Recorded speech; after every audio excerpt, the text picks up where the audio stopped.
100 বার, 100 বার আছে না? আবার আছে দেখেন 10 বারও আছে, 1 বারও আছে। সবচেয়ে উত্তম, পৃথিবীতে সবচেয়ে উত্তম যে জায়গাতে দোয়া করতে হয়েছিল আরাফার ময়দান, তাই না? আরাফার ময়দানে উত্তম জিকির কোনটা কি জানেন?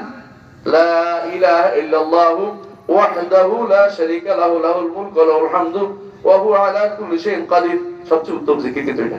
বুঝছেন যে লা ইলাহা ইল্লাল্লাহর মর্যাদা কত বেশি? আপনি সর্বোত্তম জায়গাতে, সর্ব জায়গাতে যেটা বলছেন লা ইলাহা ইল্লাল্লাহ, এইটা হচ্ছে মূলত আকীদার মূল জিনিস।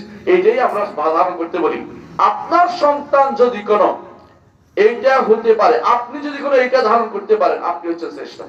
তাহলে আপনার আমার দুনিয়ার বুকে এগুলি রেখে যেতে হবে, কিন্তু যখন কবরে যাবেন সাথে নিয়ে যাবেন আমলটা, সে জিকিরটা নিয়ে যান, এই আমল নেক আমলটা নিয়ে যান। যে আমল বাকি থাকবে, আল্লাহ বলছে বাকিয়াতুস সালিহাত, যেই নেক আমলটা বাকি থাকবে সেগুলি আল্লাহর নিকট, আল্লাহর কাছে বেশি প্রিয় এবং সেখানে সওয়াব পাওয়ার আশা বেশি করা যায়। সেজন্য সেখানে এটা সাথে নিয়ে যান। রাসূলুল্লাহ সাল্লাল্লাহু আলাইহি ওয়াসাল্লাম তিনি বলেছেন, ইয়াকুলু ইবনে আদম মালি মালি, দুনিয়ার বনি আদমরা কি বলে? আমার সম্পদ, আমার সম্পদ। ওয়া হাল মিন মালিহি ইল্লা মা আকালা ফা আফনা, তার সম্পদ তো ওইটাই যেটা সে খেয়ে হজম করে ফেলেছে। ঠিক না? এটা কেউ নেয় না, এটা ঠিক হজম খাই ফেলছে আপনার। ওয়া লাবিসা আবলা, কাপড় পরিধান করে পচাই ফেলছে, শেষ হয়ে গেছে। এই দুইটা ছাড়া আর কি আছে আপনার বলেন তো? আর কোনটা আপনার না। আপনি কার? ওয়ারিসদের সম্পত্তি।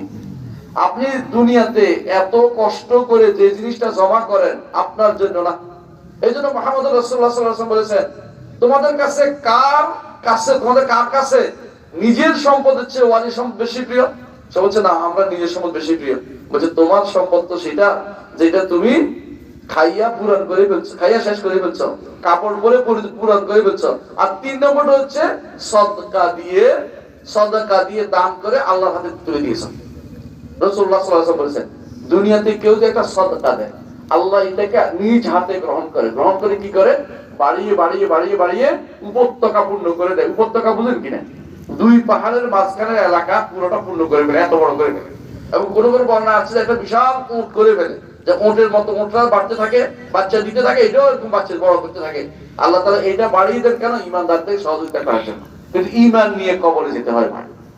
ঈমান বাদে কবরে যাবেন, আপনার কোনো মূল্য নেই।